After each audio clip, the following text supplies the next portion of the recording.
क्या पागल बंदी चलते हैं घर में, मेरे को रहना ही नहीं है। ये लड़का एक दिन हमें पागल करके रहेगा।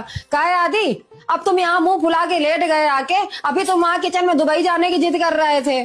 पैसे निकलता है तुमसे? मेरे सारे दोस्तों की मम्मी ने पैसे दे दिए, बस तुम ही नहीं देती हो। तो कहा नहीं था हमने तुमसे कि जाओ गद्दा के नीचे हमारी पर्स रखी, इसमें 100 रुपया ले लेना जाके। 100 रुपए में भी जाते हैं क्या वहाँ पे?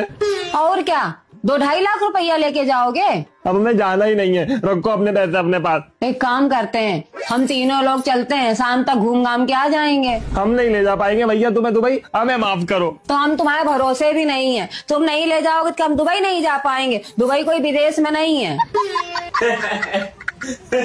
अच्छा तो एक बात बताना, जाओगे कैसे दुबई? ऑटो से जाएंगे वहाँ पे, और नहीं तो क्या हवाई जहाज से जाना है? वाह दीदी। बड़ा अपने आप को होशियार बनते हैं।